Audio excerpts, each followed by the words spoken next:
What up? What up? What up? It's Ibn Webb, Quran, the Sum here. Another official thanks situation going down here. Got an Essex County all day edition here. I got a feeling this is gonna be a joy. Just sit back and for me to just to listen. Michael Shannon done did a lot, in his life here. Now retired, playing golf. Very jealous of him. Uh, like I said, just had his hands in a lot of things here. Whether it was his children, just business, what have you here. So, like I said, I'm just looking forward just to, just listen and, talk as less as possible here. So be hold tight, we get Mr. Shannon on. Oh, there I Hey, am. there we go. There we go. There you go. How you doing, Mr. Shannon? I'm doing really well. Doing Good, really good. well. How's your golfing today? What the golf yesterday was pretty good. I enjoyed it. I go out and I'm not a great golfer or anything. I just go out and have fun with my friends and everything. And occasionally, you actually think you might be a golfer, but then reality sets in soon afterwards. Yeah, I hear it's a real competitive game. Crazy as much as I love sports here, I've never played like serious golf a day in my life. Because I heard it's just contagious. Once you start, it's just addicting. Well, it's a game that my wife said, thank God you didn't start playing till you were about 55 years old. Because if you Okay. were playing when the kids were younger and everything like that, and you were gone for 4 or 5 hours, she said you might have found your bags at the door when you came back. Yeah, yeah. Nah, definitely, definitely. I mean, I hear that's what kind of game it is. So I think that's probably why I've stayed away to your point here. Like I said, my bags will probably be packed, just like your Mrs. Shannon said here.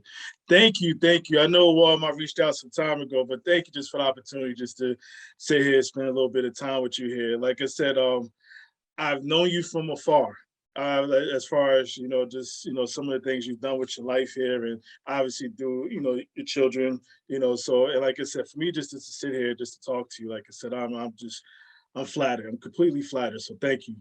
Well, I have to say that I'm completely flattered that you actually contacted me because I once I saw your podcast for the first time, I haven't seen all of them, but I try to follow most of them, Mhm. and you've had some really really interesting guests on. Yeah. Too many for me to mention just a few. I'd hate to leave one out. Of course, I have to mention my man Ira. Yes. Yes. Seton Hall Prep and a teammate of my son Michael's and Hmm. everything that he's always been a special person in our life. But Bob Lester and so many other ones. It's been Yeah. so interesting. And just thank you. And I think for me, it's been just like a blast. And I say that just again, some of these individuals I've never got to see in person. You just hear these stories and everything, and like for me to actually have, one for them to still be around to just talk or just willing to share some time here. Like I said, I just hear things all just throughout my life, whether it was from whoever, barbershop talk, you name it here. Like I said, just to have them on, I'm just like, wow, when I'm done, I'm like completely speechless. I think my wife is probably getting tired of me every time I'm done. I go running to her, just talking about it, what have you. She knows my love for Jersey, even though I'm up here in Connecticut these days. She knows just like that's me and that's who she married. So, I know you're an immaculate guy. Is that correct? that's correct. I That's have to correct. tell you that how it all started for me. When Okay. I was in about fifth or sixth grade, I had a cousin that was a freshman at the Valley. My uncle came down. He said, "Would you like to go to?" Because he knew I used to go out in the back and shoot baskets and everything. Would you Mhm. like to come down and watch Valley play Immaculate? So I said, "Sure." So we went down to Orange High School, and we sat upstairs on the side in the old Orange High School Mhm. gymnasium, and I watched the game, and it was the most exciting thing I've ever seen in my entire life. I was Yeah. like, it was so great. It was so exciting. I didn't even realize that it was only the JV game, that the varsity game was going to Wow. follow. Wow. So that from that point on, I was always completely sold, especially in high school basketball, and in particular Essex County basketball. Mhm. Now, you talk about basketball as far as growing up. I know just talking to you prior to this, I know you mentioned you was raised in West Orange, correct? I was raised in West Orange. That's correct, Yeah. and I raised my family in West Orange as well. Oh, okay, okay. Now, even being in West Orange, regular childhood. I mean, I know you mentioned basketball. Was that your Yeah, first love, or was it something it else? was. I lived, even though we lived in West Orange, I went to St. John's in Orange because that was our parish. Okay. And I played some eighth grade basketball there. And then I went to Essex Catholic High School in Newark. Mhm. And I was probably about 4'11", 5 foot, and there were about 80 guys trying out for the freshman basketball team. And as Wow. luck would have it, I was cut. I was one of the last 3 guys cut.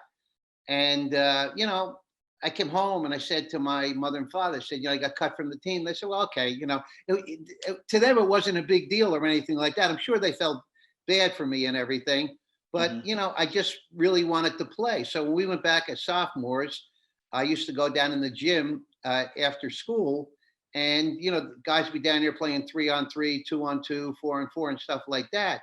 Mhm. So this brother Kavanaugh, who was the freshman basketball coach, came up to me and said, "How come you didn't try out for the freshman team last year?" I said, "Well, brother, I did. You cut me." So he Yeah. said, "Well, I'll make sure that doesn't happen again, Mike," or something. So I was fortunate enough. I was able to play, start on the JV. They had moved the 2 freshman guards up to the varsity. Mhm. And then I was fortunate enough to start 2 years for Joe Garvey, who's a big immaculate guy. God rest his soul. Great, great person to play basketball and just a great person individual. I was able to start for 2 years for him on the varsity at Essex. We had some good players. Yeah. Steve Sullivan went to Georgetown, John Saminsky, amongst a host of others. Their names prior to, you probably don't remember them, but I wasn't even thought about prior back. Yeah. I wasn't even thought I'm about, talking but about 1964. I wasn't even thought about that Okay, at all all. right. Now, but even with that though, like even back then, with the rivalries, like even at Essex, like who were the Well, big our teams? big rivalries back then were mostly the other parochial schools. Like Okay. Benedict's was a big rivalry, and of course, Mhm. everybody wanted to beat Seton Hall. The big deals up in South Orange on the big court up there. Okay. That was a big rivalry. We were an Irish Christian brother school, so there was a rivalry with Bergen Catholic up Okay. in Bergen County. And I tell you, a real good team back in those days when we played them both as a junior and a senior was Roselle Catholic. And Really? naturally, it's a powerhouse nowadays. It wasn't Yeah. quite on that same level, but they had very, very good teams. And then we played all the local teams. I mean, I played against Central with Drayton Bembry and Willie Jennings. I mean, they Mhm. were they were just a phenomenal team. Drayton Bembry was about 6'4" point guard. He Mhm. was like Magic Johnson before there was even Magic Johnson. And we played Southside, Shabazz now. We played Southside twice in the Essex County tournament, losing to them both times. But they had a fellow by the name of Larry Johnson, who was just a prolific scorer that went up to Rhode Island. Mhm. They had Harvey Dock. They had um, so many great players that, a lot of good competition. We love to play we used to play West Side.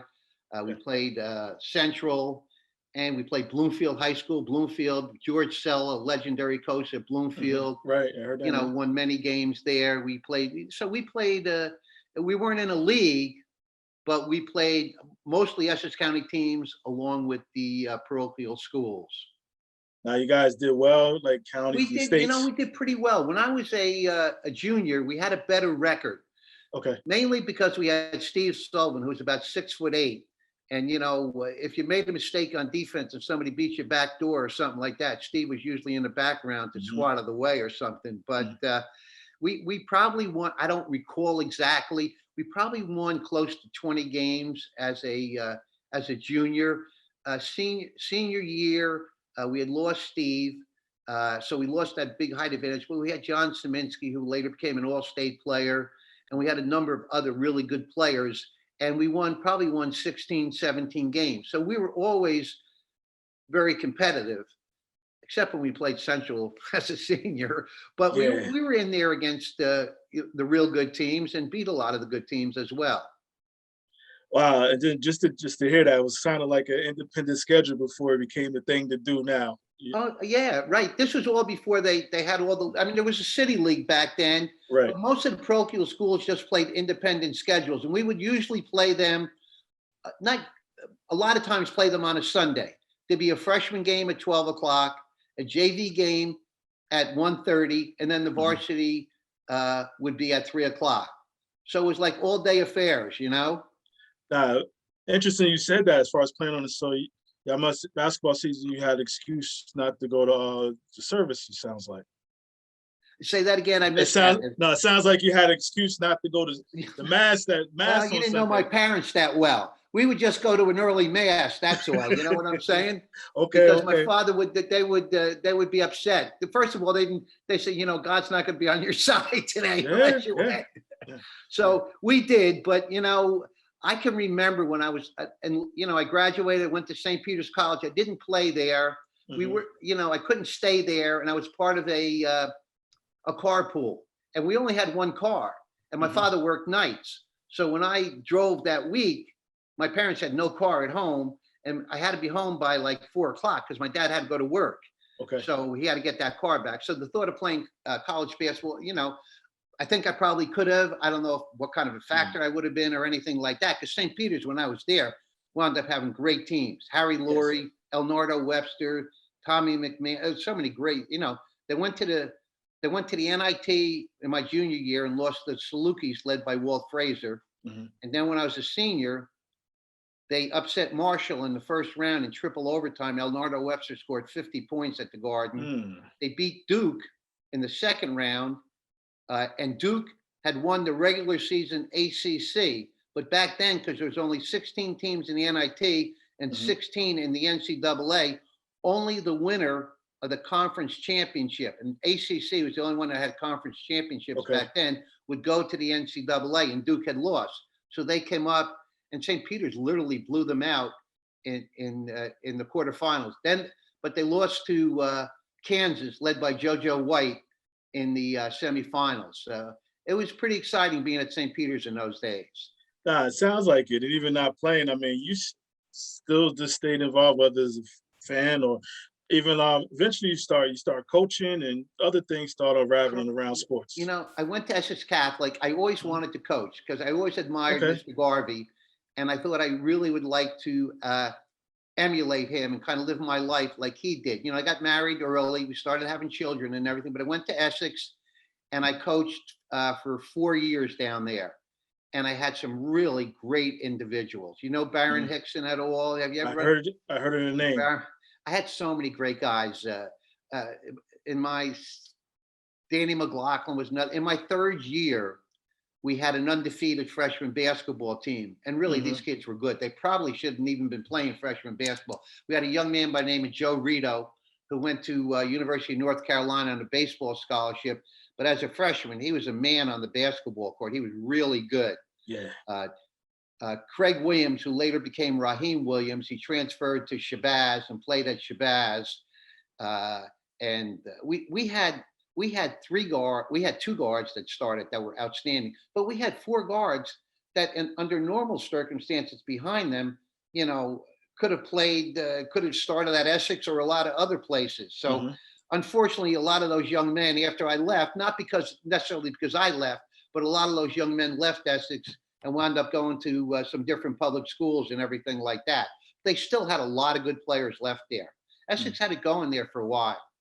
Yeah, And then I know were you there where Mr. Anderson was there too? oh Were yeah, okay. you know, I was part of the staff. I was like an assistant then, but you Okay. know, Cliffy Anderson, Ronnie Cowan, who was about 6'10", Dave Brown, who was like a great player at Iona, Mhm. Dura Kalaki went up to St. Michael's in Vermont, did really well. Keith Bowman was an Mm. outstanding guard. Mark Fletcher was the backup on that team, an East Orange young man who was very very good. I remember, I think it was maybe either their junior or senior year, they played Hudson Catholic in the North Jersey finals at Seton Hall. And Hudson Catholic had Michael Corrin and Jim That right, right. Spinorkle. Yeah. I Plays mean, for the two Nets. future NBA players. Mm. Two, you know, one went to North Carolina, one went to Duke, and Yes. we beat them. You know, I mean, that's the kind of team that Essex had. The one Mm. loss, the one stain when they were seniors was they lost to East Orange in overtime in the ECT finals to a great coach in Bob Lester, in one of the most exciting games you'd ever want to see. To me, because I'm an Essex guy and everything, the Mhm. most exciting ECT final ever was, I think it was 95-90, the Ooh. final.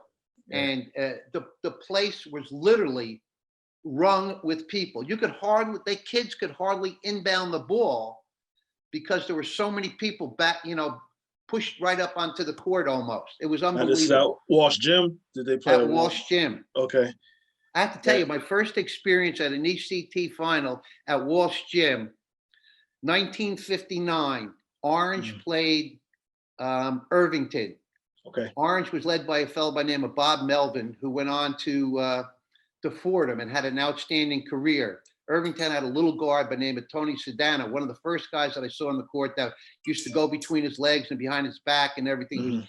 And, you know, being a little guy, I really said, wow, this is really great. But the thing that stands out in my mind the most about that game, Orange won a very close game. The thing that stands out in my mind the most about that game is in the beginning of the game, before it started, they turned out all the lights in the gym and they shone a spotlight down towards the locker room. And then they introduced each player, and each player would dribble out to the center court and then roll the ball back. And then he introduced, I said, wow. I said, I can't believe I'm watching this.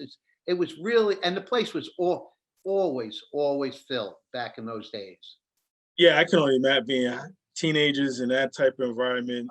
Nothing like it. Nothing like it. Oh, it was phenomenal. Yeah, and obviously just the ECTs itself here, obviously it just brings the who's who and just the excitement. And sometimes I feel, I mean, I know some people think differently, even with the counties. Winning the counties, sometimes almost you're okay if you don't win the states because you won the counties. I mean, again, people have different feelings about that, but being king of your backyard means a lot. I'm glad you said that, because back in those days, if somebody asked me if you'd rather win a county championship or a state championship, county championship would come out of my mouth before they even finished the question. Because back then, I thought if you won a county championship, you know, against the competition that we had in Essex County, it was like the best thing you could possibly do. Yeah.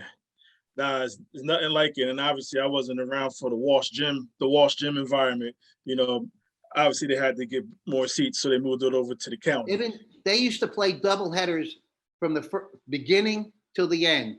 And I tell you what, for the early round double headers at Walsh, it was almost jammed. You could you could get in. That's how much interest there was in the county tournament. And then it would build and build towards the finals. Yeah, nah, there's nothing like it. And I know, obviously, you mentioned even back then you had what the Big Ten Conference, the city leagues. I mean, though folks played each other multiple times, it still felt like the first time you playing them, no matter what. Oh yeah, I remember seeing Lonnie Wright. I don't know if you ever heard that name. Yeah, I know he passed away. His wife used to coach at Columbia. Lonnie Wright was like probably the best athlete ever to come out of Essex County. He was a future ABA player, AFL football player, and just, you saw him play basketball. He was just so graceful. He was just so, he was like Willie Wilson was like that too. But Lonnie Wright was just phenomenal. Nah, I heard about him. Actually, I was fortunate enough to have Coach Wright. She was on here too, so I was able to talk to her a little bit. So that's just a basketball family. I know their daughter was a heck of an athlete as well too. I know she went to Syracuse, I think too. She went to Syracuse. Jasmine, yes. Yeah, Joanna Wright had a great coaching career at Columbia High School. Absolutely. Did you know she was the first? I didn't notice, and she told me she was the first female, one of the two female coaches for the McDonald's game to ever coach. I did not realize that, and that's certainly a great accomplishment. No, absolutely. Speaking of coaching, like, what was your interest in coaching as far as just wanting to coach? You know, I just had it in my blood, you know, and, you know, perhaps if I was in a different situation, making more than just holy cards every other week, you know, as far as getting paid is concerned, we had, by the time I left Essex, we had our third child.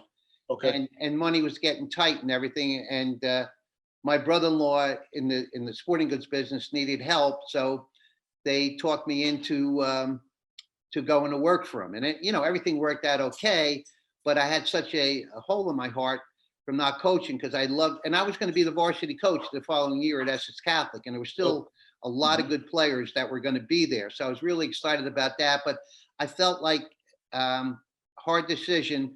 But I really felt like that it was in my family's best interest that I do this. Okay. And so I changed careers, but I have to say that when the little basketball opening at Our Lady of Lourdes in West Orange, where we went to school, opened up, I think Michael was either in fourth or fifth grade. I said, okay, I'd love to do that because I figured it'd give me a chance to coach. I coached Michael, my oldest. I coached Kevin, our youngest. And then one of my two daughters, Colleen, was a good basketball player. And I coached her at Our Lady Lourdes too. And I look back on it, even though I often think about maybe what it would have been like if I had stayed in high school coaching, I am very, very grateful that I had the opportunity to coach three of my four children down at Our Lady of Lourdes. Interesting you say that. And I know in regards to Lourdes though, but this seeing the kids at that level, and I could just only imagine just like them as adults or even later on in high school, just the coaching and tutelage that you gave them, and you guys were good, you know. And I remember, like I told you, just living next door to Jamal for a few years of my life, Guafani, and I remember going to a couple of games, and you know, your son Mike just putting on a show, you know. So I remember.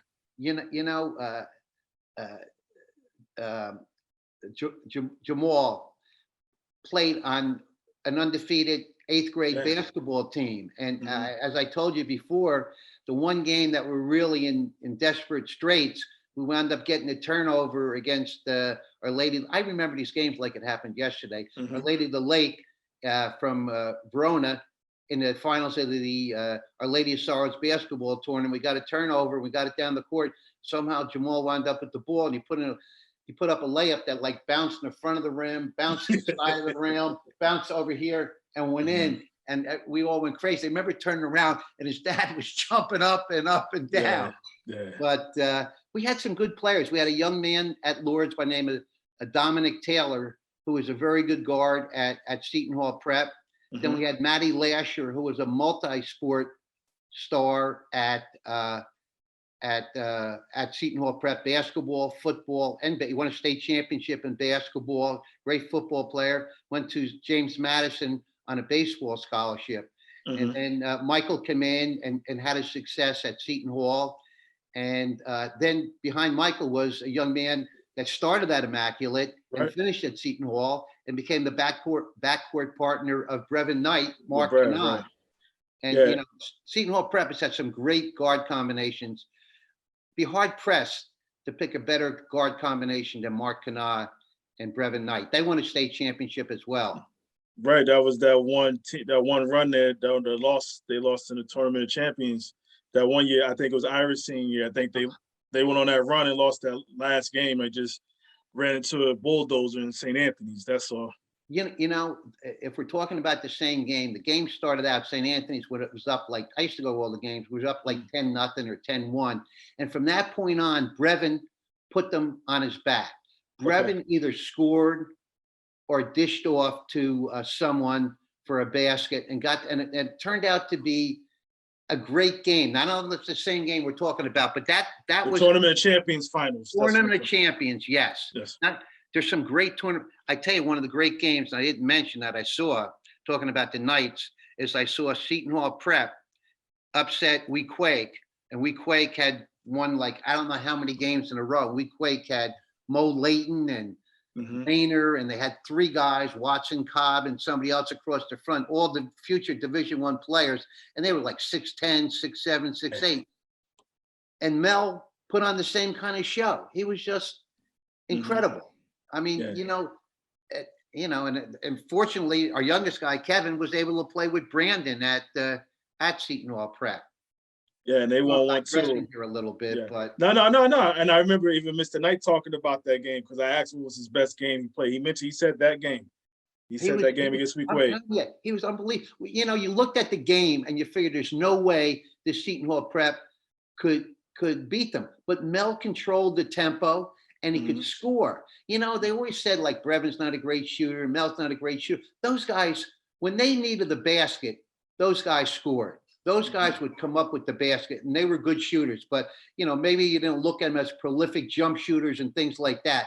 But they were scorers. And if you needed 2 points, Brevin and Mel would come up with it. Actually, I think Brandon maybe turned out to be a better shooter than the other two. But that's, I don't know. You know, that's just conjecture. Don't tell breadwinners. Mel.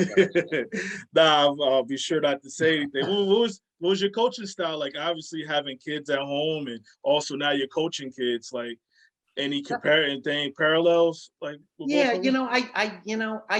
I was fortunate enough that I gained experience while I was at Essex Catholic. There was a Okay. fellow there by the name of John Rooney, who was a West Orange recreation guy who I coached at Our Lady of the Valley when I was in high school, Mhm. and stayed at the Valley, then left the Valley.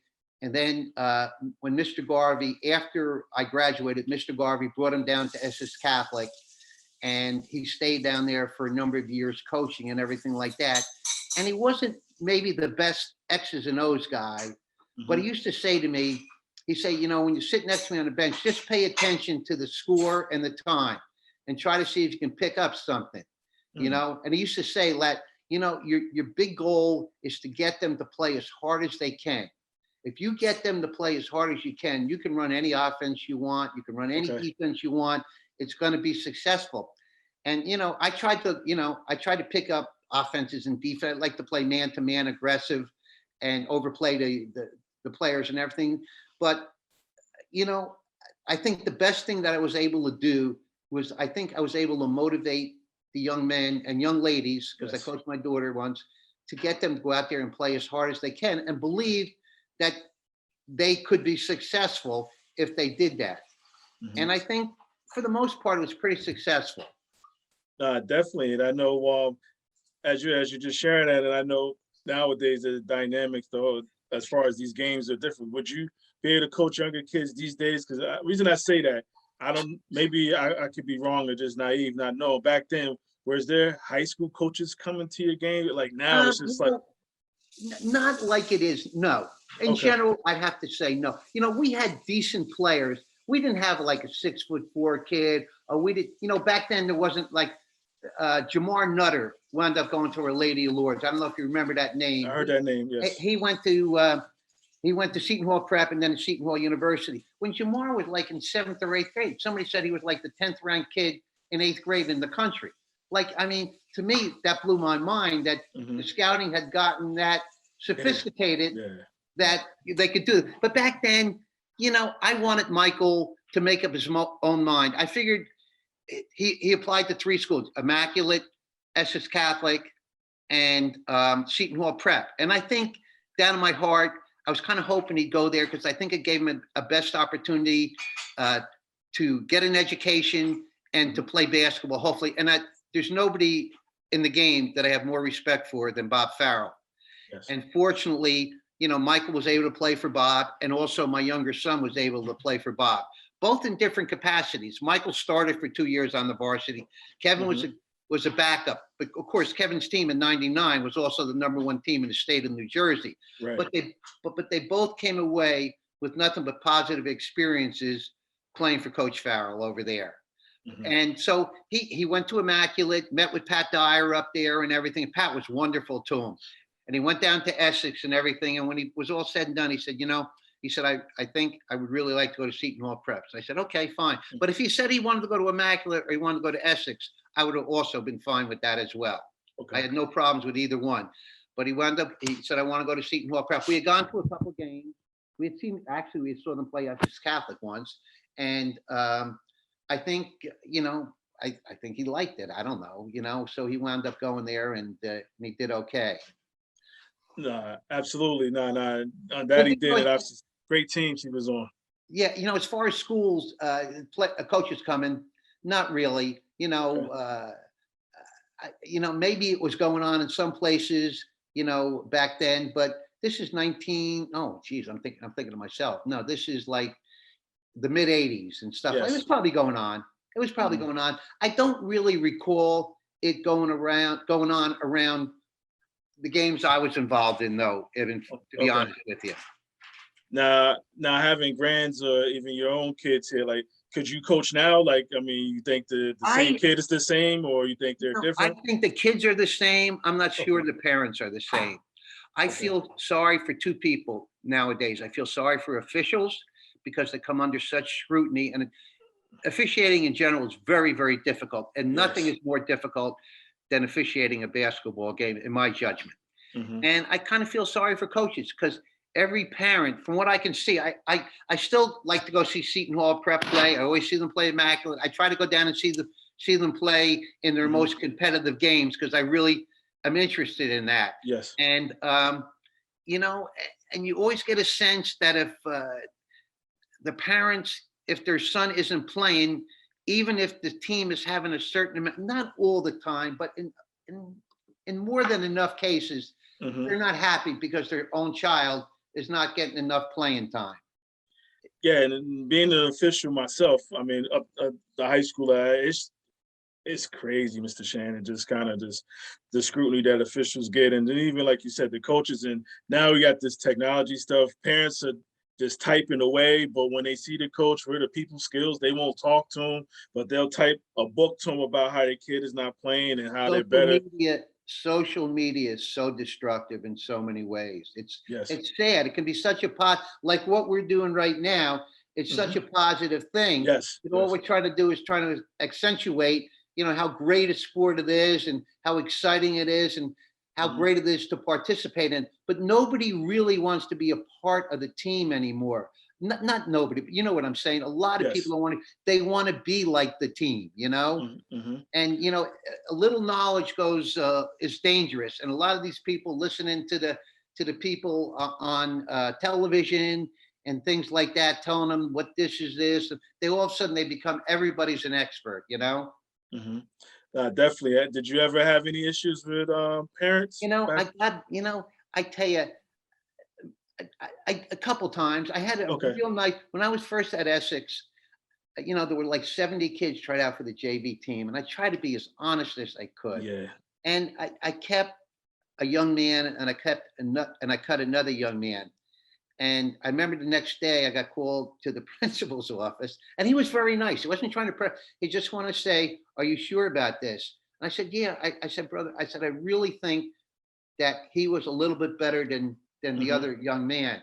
So that's okay. He said, "Well, his mother's been the president of the women's club, association or whatever it is down there, and they're going to take him out of school." I was Mm. like that. I said, I said, you want me to take him on, see if he wants to be a manager or something? I said, no. He said, if you're comfortable with your decision, then that's a decision they'll have to live with too. So he left, and I felt awful. And Mhm. he went to Belleville High School. And I remember later in the year we played Belleville, and they weren't really competitive. And the young man was playing for them, and he was so nice. He came up to me after the game and shook my hand. He said, Yes. Mr. Shannon, I really wasn't good enough to make your team and everything like that, which made me feel really good. Mhm. Oh, no, And but definitely. at Essex, if there were problems, I never knew about them. Mhm. And the best thing about all those experiences, when I see those young men now, I mean, it's so exciting to see them, and they have Mhm. those same memories and those same positive thoughts that I had throughout my 4 years of coaching down there and everything. So I didn't have any really. I don't For the most part I didn't have any anyway. Nah, that's good, and I know sometimes though, and you mentioned 70 on this, and then I think earlier you talked about this 80 kids trying out for the team, and a lot of coaches say cutting somebody is like some of the toughest stuff It's they the have to hardest. do as far as coaching. And I was never a list guy. I would say, okay, I want to talk to you guys over here. Mhm. I would try to look at them and say, listen, you know, I think you guys are good athlete. You try to give them a positive thought. I try to give it Yes. a positive spin. Mhm. Just like when I was coaching, if you were the 14th man on my team, I try to make you feel as just as important as if you were the leading scorer. And if Mhm. anybody on the team ever disrespected or looked down on somebody that wasn't, or a manager or something like that, well, I might get up in their face a little bit and tell them that's not the way we Right. work it around here. Mhm. But I had great kids at Essex Catholic. I really did. Just like at Our Lady of Lourdes, I had really really nice guys. And once you t- you know once you talk to them and they bought into you getting them to go out there and give everything they had, Mhm. they gave everything they had. They really Yes. did. I didn't really have to beat that over their heads once we drilled it into them, as the practices wore on and everything like that. So it was a labor of love coaching Mhm. basketball at Essex Catholic. Yes. Never How felt like I about was going to work. No, no, probably couldn't. And I'm sure just the cast of characters that are there, particularly good coach of mine, Jim Ryan. I know you. I, I know Coach Ryan. He was down at Essex when I was helping the Yes, that's coach. right. Yeah, yeah, yeah.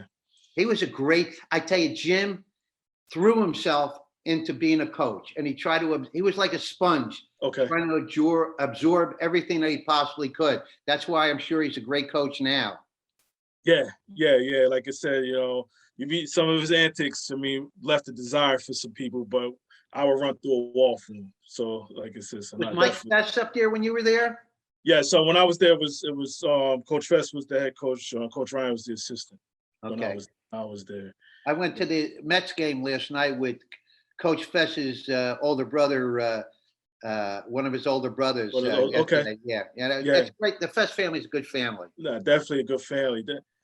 Gotta ask, just being a parent, just how was it coaching your kids? I have a 7-year-old, and when I found out I was having a kid, I was just like, I don't think I will coach. If she gets into any sports, I'll just be a parent and step back because I like my home life. Like how was? I know each kid is different, but how was it? You know, when he first started playing baseball, I said, I'm not going to go. I'm going to let whoever wants to coach is going to coach. So I Okay. went to the first practice and I said, I'm sitting there, I'm standing there, whatever I'm doing. I'm saying, this guy's terrible. He knows Right. nothing Yeah. about what he's Yeah. doing. And then all of a sudden at the end of practice, he goes, oh, by the way, I have a business trip for the next 3 weeks. Can somebody help me out? So I Hmm. raised my hand and said, okay, I'll do it. So I got involved right away with baseball. Okay. But the big thing you have to be careful with is that your expectations are higher for your own child than they are for everybody else sometimes. My wife used to say, you're harder on Michael than anybody else. I said, well, at least that way it shows I'm not trying to favor him or anything Right. like that. Right. But, the thing you have to be careful of is you can't expect more than what the person has to give or what his abilities are. And sometimes, like, especially with your oldest child and everything like that, you think, well, he's going to be the next great player Hmm. or the next great Hmm. this and everything like that. And, but it worked out great. I coached Okay. Michael. I coached Colleen. Now, Colleen went to Mount St. Dominic, and in Hmm. 1994, she was the point guard on the Tournament of Champions basketball team that won down at Princeton at Jadwin Gymnasium. So Hmm. I'm proud to say I have a son, Kevin, who was a TSC champion at Seton Hall Prep, and Yes. Colleen, who was a TSC champion at Mount St. Dominic. Hmm. So, and we had from Our Lady Lourdes, 3 of the top 6 players on that Mount St. Dominic team were from Our Lady of Lourdes. From So Lords. Yeah. extremely proud of that. But I think I taught them to be competitive. I always Okay. thought Michael was going to be soft. So I used to run drills in practice, and I always put him against the toughest kid. And Mhm. you'd have drills where you roll the ball out in the court, and the guys would dive. And the guy that came up with was an offense. The guy that didn't come up with how to play defense. I always put him against a real tough kid. So he was either going to try to battle him, or he was going to get wound up getting wounded or something. So I think that helped them to become more competitive Okay. and go out there and I tried to. I thought I was a pretty good player when I played, but the one thing I didn't think I have a lot of confidence in myself. I think I could play, but I wasn't always sure that I belonged out there. Hmm. I wanted my kids, to feel like they belonged out there. That Hmm. they could play with anybody. And I think they weren't big kids, obviously, but I think they became very competitive and tough kids, and didn't take a step back from That's anyone. right. That's right. Then So I know you talked about the sporting good business and family got you involved in that. How, I mean, once you got there, I mean, again, I know you're still involved in sports. I mean, somehow the linkage is still there. Like, well, how was that business? How was that? How was it that was. for you? I have to tell you one thing. It was sporting goods business, but and you would meet coaches, which was nice. But Right, right. it was a business. It was Okay. so different from what I was doing teaching and coaching, that it Mhm. was a huge adjustment, and took me quite a while before I really felt comfortable being myself again and everything. I think one of the things that really helped me was getting involved at a Lady of Lourdes again. And you know, because it gave me that outlet, that one thing that I really wanted to do. It gave me that ability to do that when I would come home from work. And I always had a pretty set, I would work from maybe 8:30 to 5. So I knew that if I wanted to have practice at 6 o'clock, I would be home for practice. You know, it wasn't like I had to be someplace else or anything like that. So I Right. had a set schedule, although I had to work 6 days a week. Um, but it was, sporting this business was great in that, but it was a business, you know, Okay. and the bottom line in the business is you got to make money or you're not going to be around the following year or the following month or something like that. So it wasn't easy and it was challenging, very challenging at first, but it turned out to be a great move for me, like I said before. And it gave me uh, an opportunity to make a decent income and it Mhm. gave me an opportunity to coach my children as well too. So it turned out to be a really good move. But for a while, I thought like, oh my God, what did you do, Mike? Mhm. What was it? What was it early on? What was like a typical day? I mean, was it just, Here, I here's, know, here's a typical day. I would usually open up the store. It used to be on Main Street in East Orange, 407 Main Street in East Orange before we moved up to West Orange. I would go in there and open up the store and, you know, we would have orders that would be going out, that making deliveries to different schools and everything. And I would, you know, maybe double check them to make sure that what was on the packing slip that we're going to deliver was actually there and everything, and okay. separate the orders. And then, you know, the phone would ring and the phone would ring and the phone would ring. And, you know, fortunately, you know, my brother-in-law and his father had created a really good business. Okay. So we were always busy. You never really had to worry about where your day was going to go. It wasn't like, oh my God, it's 8 o'clock, it's 8:30, it's 9 o'clock. You look at your Mhm. clock, it's 8:30. Next thing you know, it's like 1 o'clock in the afternoon or something.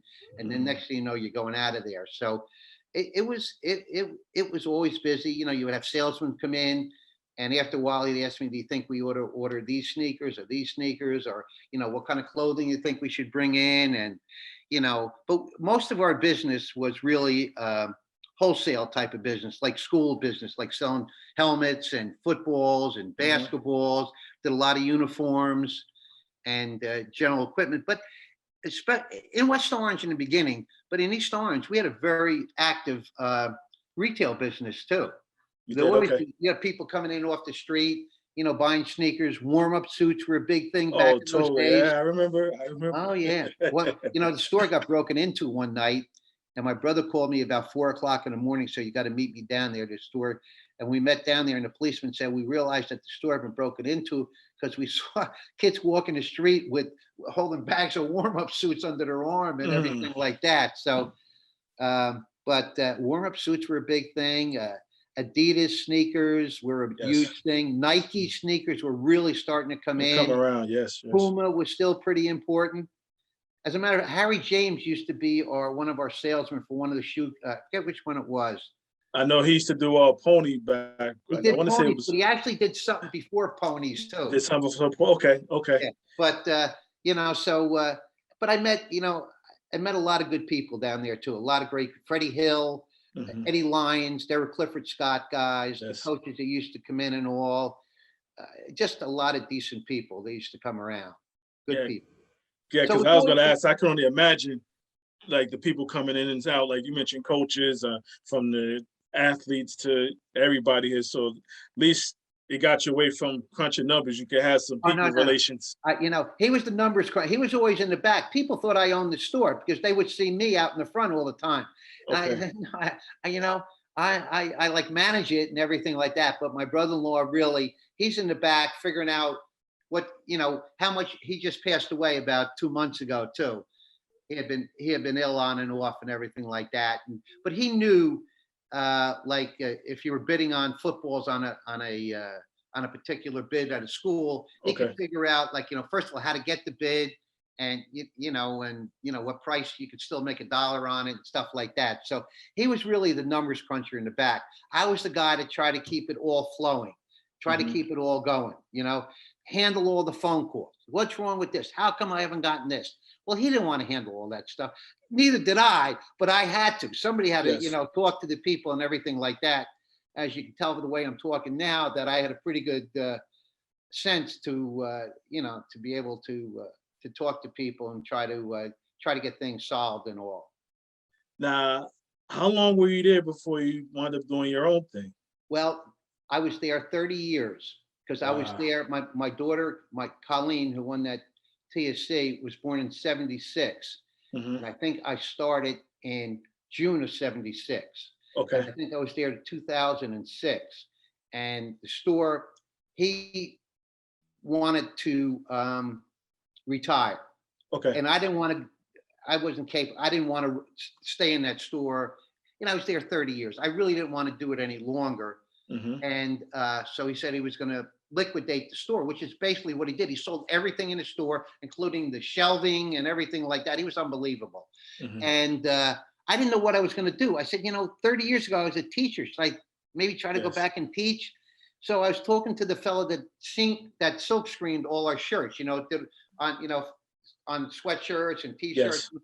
He said, Mike, he said, did you ever realize what's going to happen to some of this business? I said, well, a lot of this business is bid business. He said, yeah, but a lot of the business isn't. It's business that you have helped generate over the years. You could come Mm-hmm. work in my office. You could set up an office in your own house and you can continue to do it. Plus, it's something you've been doing for 30 years. So you know what Yes. you're doing. Hmm. I never thought about it. So I said, okay. So I went home and I told my wife about it. I said, I'm going to go get a substitute teacher certificate for September because this was June. And then I'm going to try to get the word out that I'm going to start my own business. So I got my Okay. substitute teacher certificate. And then once the word got out there, I got busy and I never substitute taught one day in my life because all of a sudden, people were calling me. I was getting by word of, people were coming in the store and my Hmm. brother-in-law was giving my card out to them. And I was in there sometime saying, listen, call Mike. He can take care of you. Call Mike, call Mike, call Mike. And all of a sudden, I had a very active business and, really without a lot of work or anything like that. And so I'd say for about 14 or 15 years, I've done that. And the last couple of years, especially with the pandemic, it's really fallen off. And right now I would say I'll be 75 in another week. So I'm almost completely retired. I still do a few things and everything like that. But for a number of years, I was very, very busy. So, and thank God for like cell phones and computers and things like Yes. that. Yes. Because they can get in touch with me on the golf course and everything like that. And they still think I might be working or something. Oh, you're supposed to turn your phone off when you're out Yeah, there, aren't no, you? no. Well, not if you had to trying to run a business too, and somebody wanted to get you. I try to keep it on silence. I could hear it. I could hear it beeping in my back pocket. Then I go, "Hello, Yeah. can I help you?" Yeah. Yes. Yeah. How was like Wusa? Obviously, jerseys. You guys, Well, you did every. in Mike Shannon Sports, they said, "Well, what do you do?" I said, "Well, whatever I did at East Orange Sporting Goods, I Okay. can do for Mike Shannon Sports. I could get jerseys, I could get t-shirts, sweatshirts. If I needed to get other things, I worked with a store at first down in Bound Brook called Effinger Sporting Goods, which was a huge store. There's a Hmm. fellow by the name of Tom Hoey, who I became friends with from East Orange Sporting Goods. He said, Mike, if you need something, come down, let me know what you need. I'll put it aside for you. And, he would charge me a little surcharge on it, but I would know what I was paying so I could in turn sell it and still make a few dollars on it and not have to stock it or anything. So I could sell hard goods like basketballs, baseballs, Hmm. bats, different things like that. And I could get the soft goods myself, the t-shirts, the sweatshirts, Okay. socks, and uniforms and all myself. So what do you do? I whatever I did at East Orange Sporting Goods, and I kept the same silk screener. I kept the same embroiderer. So I had a lot of the screens and things like Hmm. that we had used at East Orange Sporting Goods. Now, I know you wasn't a one man show. Obviously, you had some help. At Mike Shannon Sports, I was a one-man show. Oh, I take that back. I I take was that a back. one-man show. What you see is what you got. I used to have a young man that used to help me out. He'd come, I actually brought into my house one of those machines that you press the numbers on and the names Yes. on. So Mhm. I'd be downstairs banging away, banging away. When are you coming up? I said, I'll be right up. An hour later, I'm still. She said, you better get rid of that thing. So finally, I brought it up to Mhm. the silk screener and everything like that. But I had a young man who worked for me at East Orange Sporting Goods. He had another full-time job by now, but he would come in on Saturdays and he would do a lot of that work for me and all. But outside of that, I did it all myself. I Okay. used the silk screener that printed it all, but I would I would say if I got an order for say 100 t-shirts, I'd send them to the silk screener. I go up, I show them what I wanted to be printed on it. They would print it. They would print the information on the shirt. I would go pick up the shirts and deliver it. I was all over the place making deliveries and everything like that. But it was great. It kept me busy, kept me out of trouble, and Yes. and I made some money. During those 14 or 15 years. So it was good. And I could just see the connection too. Like even some of the products that you have, whether you're at a sporting event or something, you happen to see something. It got to be a sense of a good feeling. There's still that connection, being sports involved and everything as well. So I'm pretty sure there was a sense of like just pride, with all of this. Well, I have to tell you that I try to approach it the same way. I always looked at it, and this may sound stupid. I always looked at it that whoever I'm dealing with is right.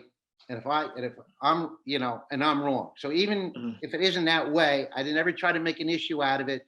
I always try to make good on everything. Now, nobody's Yes. perfect in the whole world.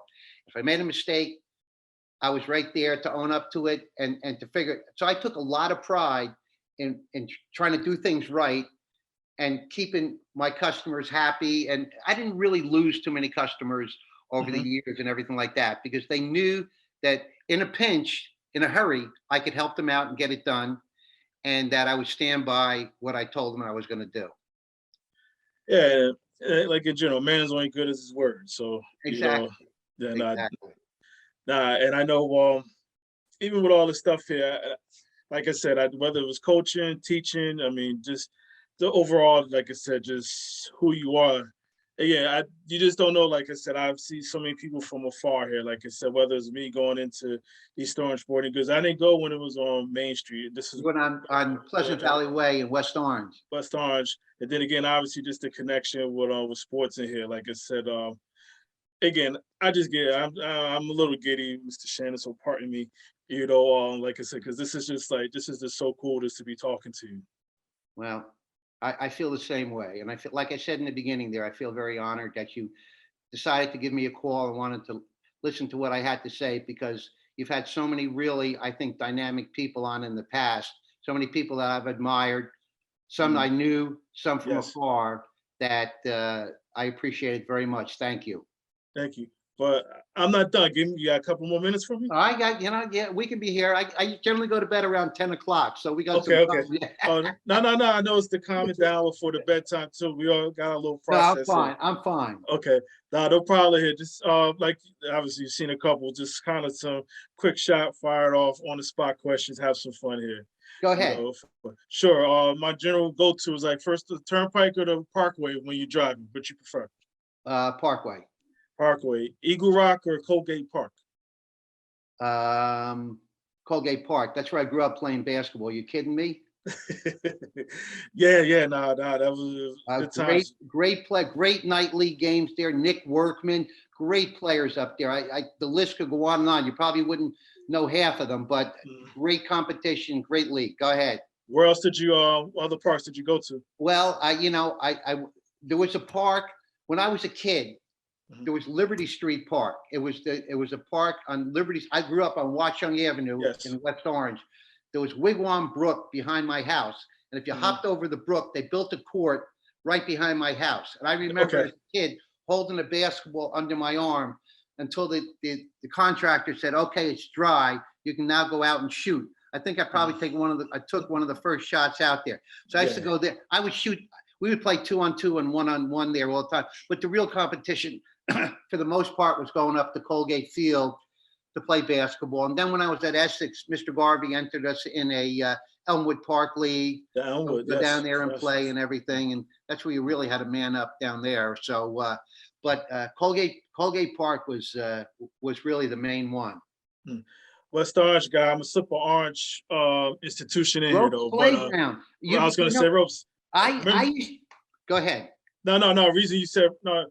Go ahead with ropes because again, I remember. used to, yeah, I used to Yeah. walk down there. There was this Craig Bubsy Craig and Henry Goodfellow or something like that. But we would go. I would go down with a friend of mine. We'd play them 2-on-2 all the time. Mhm. And we were Henry. I think he played at Orange High School, and he was a little bit bigger and everything like that. But he wasn't quick enough to stay with us or anything like that. But Mhm. I go down. I played at Ropes Playground a lot. Not that was close, except for the park that I had to hop the brook. That was really close. That was Yeah, closer to Ropes was Colgate right Park there. to me. And remember, I think I told you, I grew up over the cemetery in the complex, Washington Town complex. Yeah, So yeah, yeah, so I'm like right down the street from yep. Ropes and across the graveyard from you. Yeah, Oh, I yeah, was below Washington Street on Watchung Avenue. yeah. Okay, I know exactly what you're talking about. Yep, Yeah. exactly. Star Tavern or Jimmy Buff's? Oh, Star Tavern. Although Jimmy Buff's, I have to tell you, don't tell any of my Catholic friends, but the first time I had a hot dog, because back then, if you were Catholic, you couldn't eat meat on a Friday. For Right, some right. reason, I lost track of something. I remember going into Jimmy Buff's and walking out with a hot dog, and I took a bite. Oh my God, I'm going to go to hell, you know? But I Yeah. still finished it. I was gonna ask, did you finish? But Star Tavern. Now, being in West Orange and being, Irish here, St. Pat's here. Are we going to Torn Hat or are we going to Festus after the parade? Well, you know something? Or you had another spot? Uh, well, it was Gaffers, or now called the Oak Barrel. Gaffers. I heard that name. Yeah, yeah, I it's heard right that. there, almost on the corner of Eagle Rock Avenue. Although I love the Fesses, Paulie Fest and Pete Fest and Mike Fest Yeah. and all those guys, great guys. Mhm. I'll and there's a great place down the valley called Dylan's Tavern, the best corned beef Yeah, okay. on St. Patrick's Day. And I'm proud to say I'm a past deputy grand marshal of the St. Oh, Patrick's Day good Parade stuff. in West Orange. Nah. Good stuff. Good stuff. East Orange Sporting Goods, Mike Shannon Sports. Mike Shannon Sports. But East Orange Sporting Goods gave me the basis for Mike Shannon Sports. So I'm forever grateful to East Orange Sporting Goods for giving me that opportunity. But I I was myself, and Mhm. I made, Mike Shannon Sports. Yeah. Now, do you preferred playing or coaching? Honestly, I had more confidence because as I got older. So I have to say I preferred coaching. Really? Okay. How would Coach Shannon defend, Mike Shannon, the player? Could you stop Um, him? even though I'm right-handed, I'd force him to his right because I think I went stronger to my left than to my right, Okay. and I would try to. The guys that gave me the most trouble in practice were the real strong guys that used to belly up and everything like that. I had pretty good quickness, but I was pretty much a skinny runt. So if some guy really wanted to guard me real tough, real tight, and he was strong, he gave me some Mhm. trouble. All right. I know you got some loyalties here. Essex Catholic or Seton Hall Prep? Oh, you're gonna get me in trouble with my friends. I honestly, it's Catholic. Okay. Okay. Listen, I love Seton Hall Prep, and I'm so proud that my two boys graduated from there, and all the people they met there, and everything like that. But you know something? I'm an Eagle from Essex Catholic. Yeah. What's the best game that you've been a part of in your life, as far as on any level, whether it's Um, elementary or high yep, school or even a there's so many great games. The one I'll have to think for a second here. Um, I have to say one of the oh, I wasn't involved in. I was only a spectator. One that I was involved in, um, whether it's coaching or as a player or just either or. Yes. either or. Um, when Michael was in fifth or sixth grade, we Mhm. played a real good St. Catherine Siena team in the finals of the Holy Name tournament down there in East Orange, and we had Matty Lasher, who went on and had a great career at Seton Hall Prep, and a Mhm. young man by the name of Alton Simpson, who went to Mountain High School in West Orange, who was a terrific player. Alton was getting like 50 points a game in grammar school. It Mm. was phenomenal. And both of them fouled out. And they were basically the team. And the only guy I had left that could bring the ball up the court was Michael. Mhm. So Michael went in, I put him in the game, and we were ahead by a couple points. So he's bringing up, so they fouled him twice.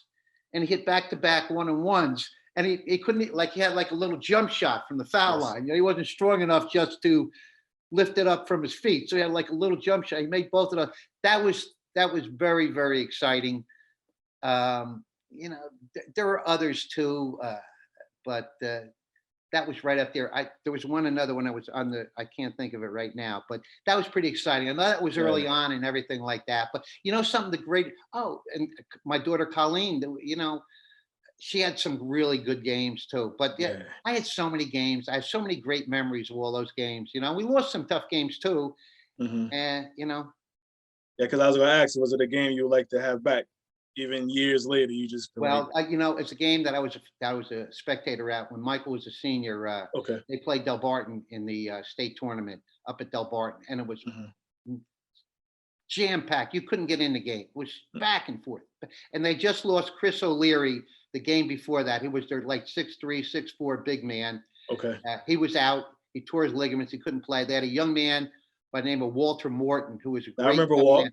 I remember Walter, Walt. great kid. He was a sophomore, but he was hurt. He couldn't play. So he went up Mhm. there, and it was a great game. Michael played really well. Maybe he only had 7 or 8 points, but he played terrific. He made a huge steal late in the game, Mhm. and hit the layup and got fouled. The place was going berserk. I just kept saying, "Settle down, please settle down." And Yes. he missed the foul shot, and we had an over the back, and they made 2 shots, and it tied it up or something like that. I don't know what happened. Oh, we were ahead, and one of our players got fouled and went to the foul line with for a 1-on-1 with. If he had made both, would have probably wrapped it up, but. He missed it. They got the rebound, somehow got it down the court, and as the buzzer was sounding, scored on a layup and beat us by 1 point. That was heartbreaking. Yeah. We have film of that game, and that was in probably March of '89. I don't think I've ever had the desire to go and look at it or anything like that because it just left you so empty at the end of it. But Yeah. go ahead. No, no, no, no. I'm just listening because I just the losses is like we remember them losses. Ah, it was Yeah. it was crushing. It was. I just felt so bad, and then I think Bergen Catholic beat uh, Del Barton in the next round, but that was on a neutral court.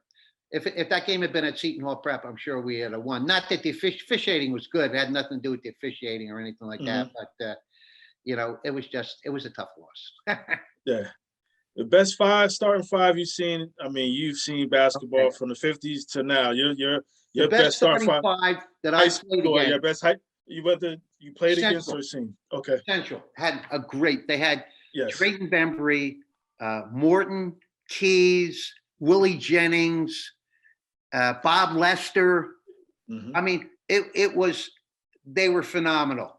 Yeah. The best starting five that I witnessed or I was part as a coach was the Essex Catholic starting five, even though they lost to East Orange that one game. They had 2 outstanding guards, Derek Alaki and Keith Bowman, and a great 3 up front, Cliffy Anderson, Dave Brown, and Ronnie Cowan. And they were outstanding. The Weequake starting five was also really really good. But I'll be prejudiced. Go with my Eagles from Essex Catholic over them. But they had Mo Layton. They had this Dana Maynard. Lewis, those guys. Yeah, Dana Lewis, Cobb, Leroy Cobb or something, and Hmm. another guy, and but and Maynard, who transferred from Lincoln and played at Weequake his senior year, went on Hmm. to Fordham and was a star at Fordham. They had a Yeah. great team. They're 3 of the best teams, really, right there. And it's interesting you bring those teams up. I know this article been around for years, but someone recently just put it out there too. It was like the all-time high school best team ever. They had St. Anthony's '89 team was Uh, one, but there was no other teams from Jersey that made it. Was like 50, the top 50. I was like, this is obviously I'm cool with St. Anthony's being number one, but I'm like somebody else. What was the weak wake team? Whether it was somebody should have snuck in there. well, Somebody. you know, Bobby Hurley was a year behind me at St. Peter's College, and I think the world of Bobby Hurley. Obviously, Yes. he's did a phenomenal job of coaching. You know, probably maybe the best high school coach in the state of New Jersey, if not in the country, followed right by Bob Farrell, 1A and Yes. 1B. But he had some great teams. Now, I really didn't get an opportunity to see them on a regular basis or anything like that. So it's hard for me. I mean, I know he had. I tell you, one of the best high school finals I ever saw was Seton Hall Prep and St. Anthony's in maybe 96 or 97 maybe. It was down at Rutgers. Uh, St. Anthony's, I forget their lineup, but they had the real big kid from Newark was in the center. Okay. He wound Not up McLeod, in not Michigan McLeod. for a while. Okay, not McLeod. That wasn't McLeod. No, that wasn't. No. Okay. But they had a great team. But Seton Hall Prep, Steve Ricciardi was a guard. Ryan Peterson put on one of the best exhibitions of being a point guard that I've ever seen. Yes. St. Anthony's, relentless pressure, different people switching off and on, relentless pressure from the beginning to the end. Peterson would get the ball up the court and he would deliver the ball to those guys, not a split second too soon, not a split second too late. He delivered the ball exactly when they should have gotten. He turned some of those guys into such great players because they got the ball in a shooting position right at the right time. Great player. He averaged less than 5 points a game, and he was first team all-state, all groups. And deservedly so. Nobody could ever argue about it. They lost that game by a point or two. It was a phenomenal final. And Ryan Peterson did such a great job. One of the Dreas, the older Drea was on that team. There was a young man had transferred from Orange High School, was on that team. That was a real good team, and the St. Anthony's team was good, but I don't think they were the best teams that, in state. Yes. I mean, overall, what we're talking about now that I've ever seen, but that was a great high school game. And Ryan Peterson put on one of the great performances too. And speaking of best ever, this might be tough for you because you've seen thousands. Who's the best high school player you ever seen? Well, the best high school basketball player was probably Kelly Tripucka. I mean, Kelly, he was a man amongst boys. First game I coached at Essex Catholic, freshman game, we're going to North Junior. And Kelly Tripucka is a ninth grader there. So back then, only Bloomfield High School was only 10, 11, and 12. Okay. So my freshman team, we're playing against Kelly Tripucka, our first game. So I had this young man that was going to guard him. So we get to the game. So we're all getting dressed in the locker room over at North Junior. He comes up to me, goes, "Mr. Shannon." I said, "What's up?" He goes, "I forgot my sneakers." I said, "What?" "I forgot my sneakers." I said, "Oh my God." So it was another young man. I'll say his name because he's nice, Mike Severino. And he was hurt, so he wasn't going to play. I said, "Mike, what's your shoe size?" He said 7.5. So I said to the other young man who forgot his sneakers, I said, "What's your shoe size?" He said 9.5. I said, "All right, put on Mike's shoes." He got Kelly Tripucka wearing sneakers that were 2 sizes too small. But Kelly Tripucka was a great player. As I said before, Lonnie Wright was such a smooth, athletic guy. So Willie Wilson was the fastest guy I ever saw go from one end of the court to the other end of the court. It was like you blinked your eyes and he was from one foul line to the other foul line just that fast. And how crazy is he went on to play baseball? Baseball, yeah. But he was a great football player too. Yes. Yeah. I mean, that's what kind of athlete he was. And that's the way Lonnie Wright was too. But I think as far as basketball is concerned, Edgar Jones was a great basketball player at Barringer High School too, in that Kelly Tripucka era. But I have to say that Kelly was probably the best high school basketball player I saw. How about Seton Hall Prep? Who's the best basketball player? Yeah, there's some, I am so prejudiced towards those night kids that I think I'm going to put Mel, Brevin, and Brandon and package them all together and say that. And the Gibbses were. I'm about to say they got the great. Gibbs. And there's so many other great players. Don't get me wrong, but I remember Mel at his best. I remember Brevin at his best, and I saw Brandon. Brandon actually played with Kevin when they were in 8th grade, and they were teammates and friends for all those years. Brandon was a special player too. So I'm gonna have to put the nights. I'll package the 3 nights together. That's all right. And it's interesting, obviously, Coach Farrell coaching those guys or what have you, even obviously early on. I shared a story with a couple of people, but as far as people don't know, he was a baseball umpire. I do know that. I'll Okay. tell you a story, but go ahead. No, I had one too. So I played baseball. So I had I hit a shot. I forgot who we were playing. I hit a shot. So it's like an inside park homer, but I'm on my way home, and obviously someone caught it, so they throwing it at the home. So I had a Pete Rose moment, All-Star game moment, and yeah. So I slide directly like right into the catcher. Coach Farrell, he kicks me out. I didn't know it was against the rules. I had Right, no right, idea. right. Yeah, but he's like, "You're out of here." I had no idea. So the only game I ever been kicked out was courtesy of Coach Farrell.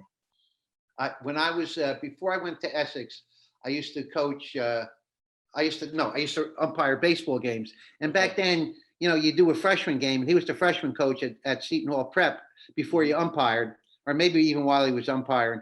And he brought his freshman team down to Branchwood Park to play Essex. Okay. And I knew him. We knew each other a little bit. We hadn't really, first game I coached just about was against Bob Farrell when he was the freshman coach at Seton Hall Prep. So he comes, we say hello and everything like that. And with that, my brother-in-law's uncle Sal Caprio, who is a famous Seton Hall Prep guy, comes walking in because he wants to watch the game. He lives down the north. He walks in and he says, "Hey, Mike, make sure you give the Prep a good shot today. Be fair out there."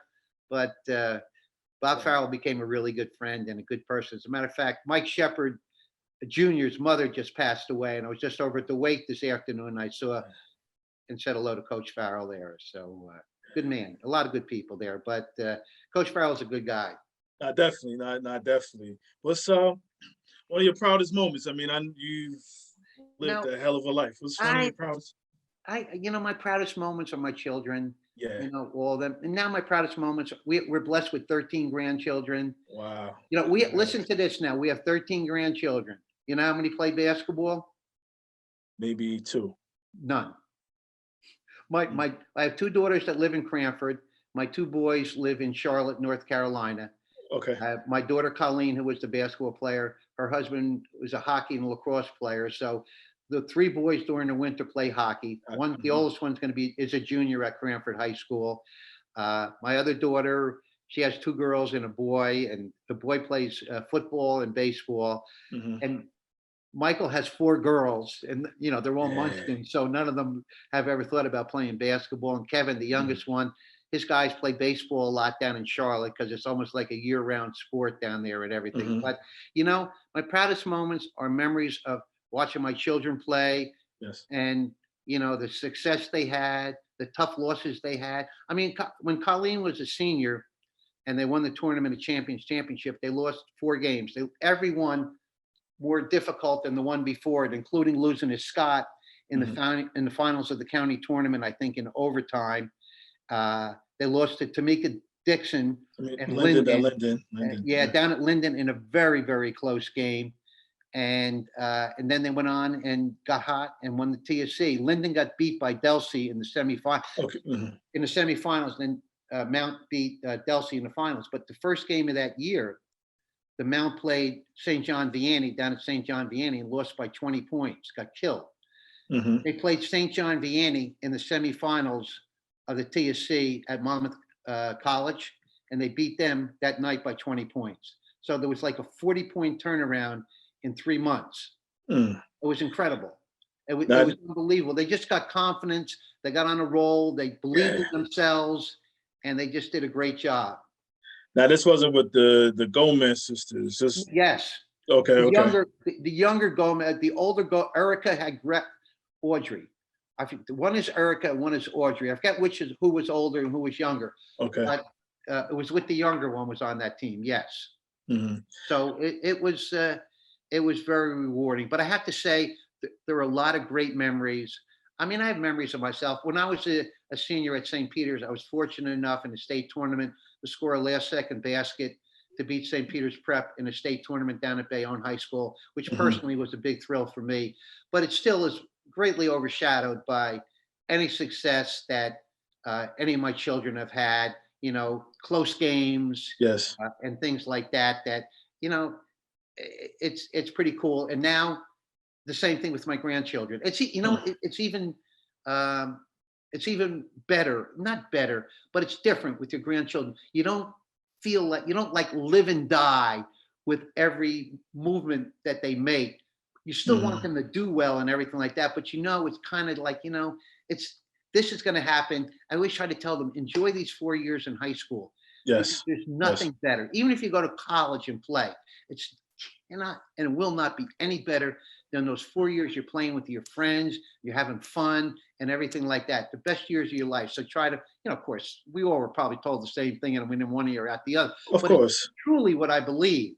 And I try to make them understand that. So, so now our grandchildren used to be so small. Now they're our oldest one's in college. Now they went from being like 1 through 12, they're 8 through 18 now. So but the ones that we try to get down south to see them play and compete in whatever they're competing as often as we can. But obviously, since we're up here, we see the kids up here more often. But I get a great deal of satisfaction and joy watching them compete and play.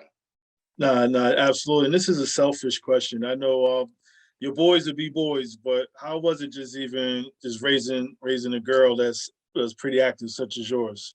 Well, I had two. Actually, Chrissy didn't play basketball. And I think later on she said, Dad, I should have asked you to teach me how to play basketball. And I always felt bad about that. But Chrissy was a really good gymnastics gymnast.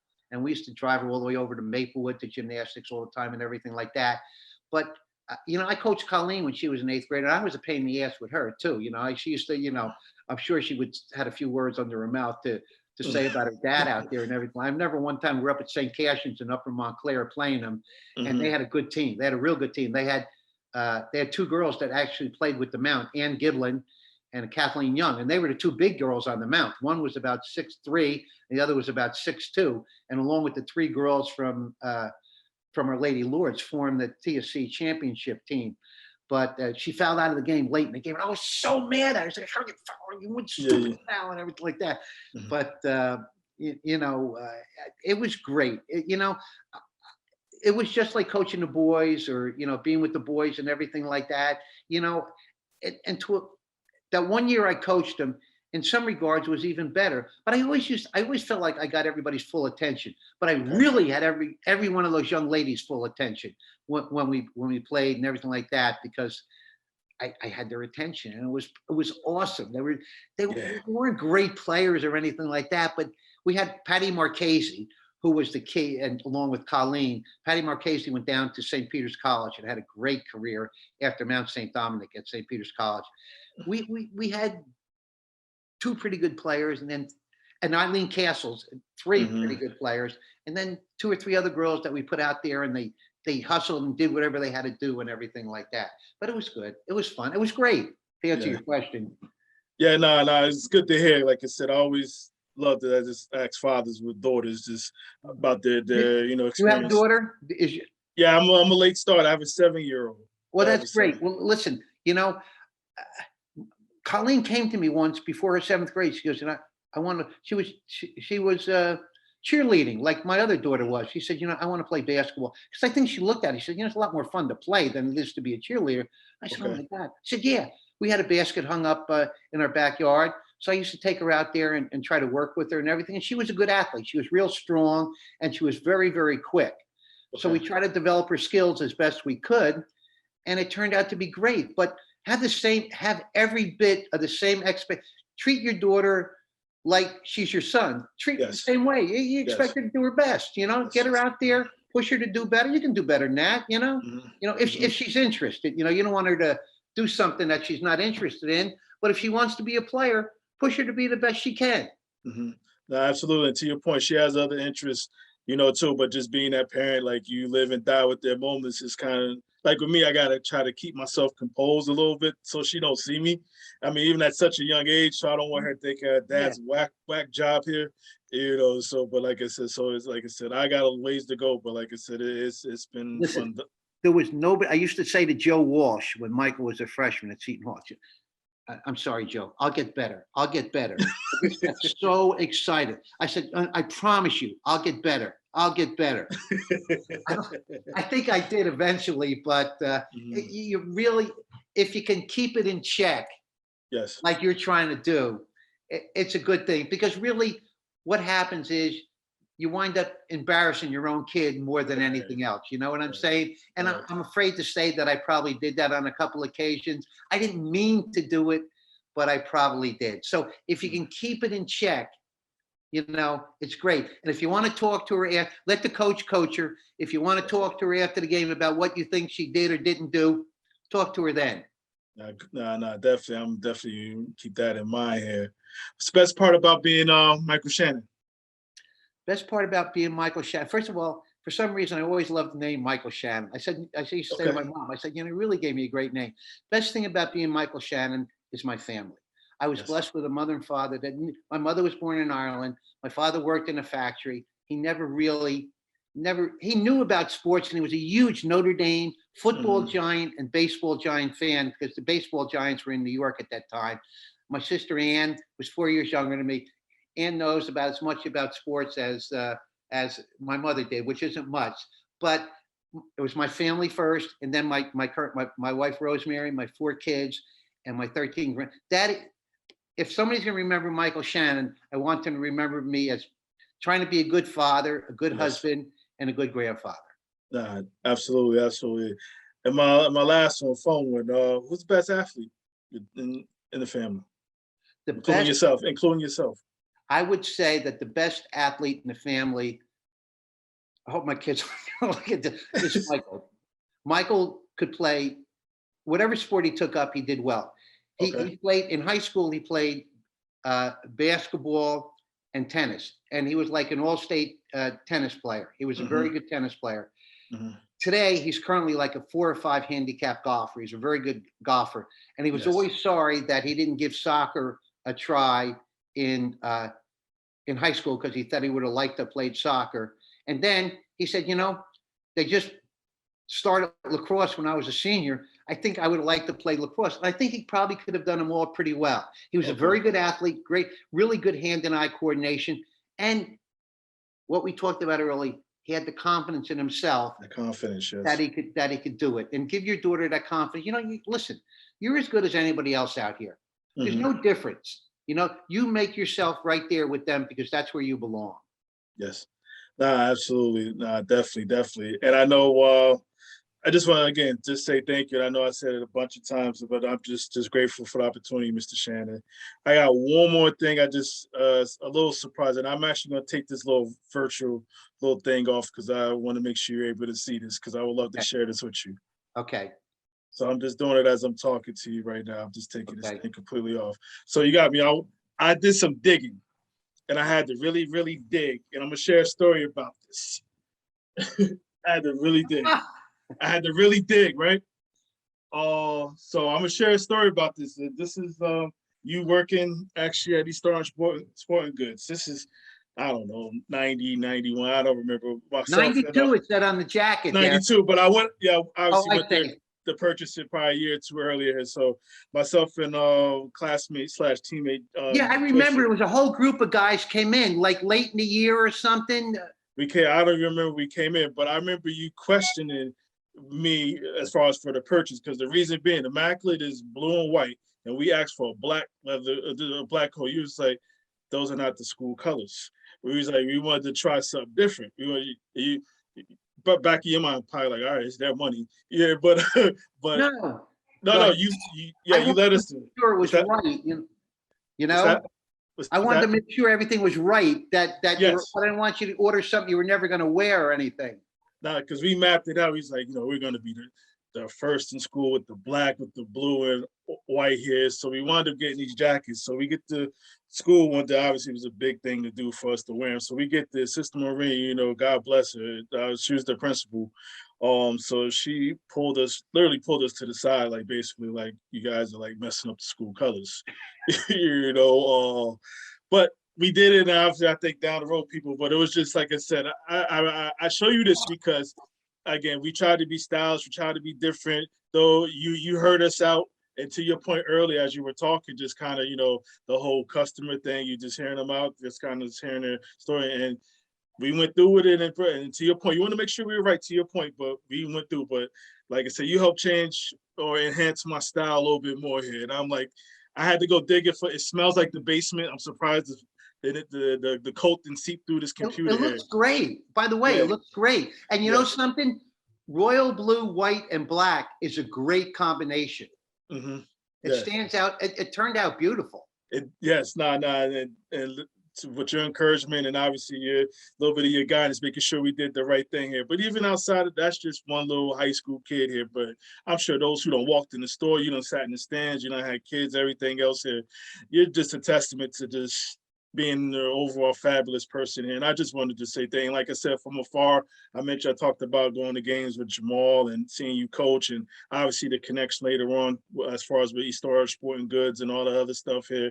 Then of course, just note about your oldest son here, and kind of being a couple of years apart from him age-wise, so familiar with him. Mr. Shannon, thank you for all you've done, not only for me, but hundreds of people, whether it was the business or just being that guy that, with your kids and everything here. Like, I can't thank you enough, and I'm probably thanking it on behalf of a bunch of hundreds of thousands of other people too. So I just want to say thank you.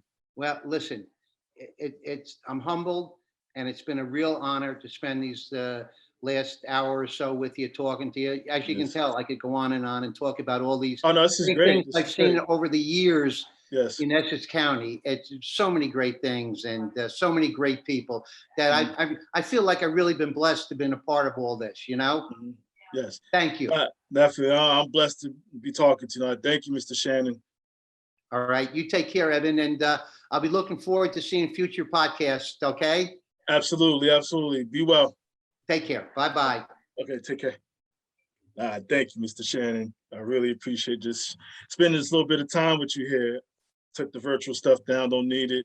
Um, yeah.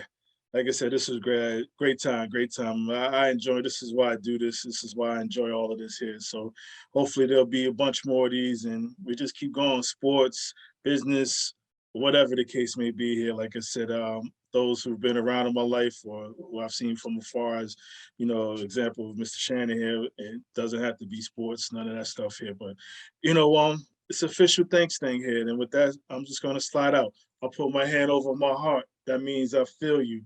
Yeah.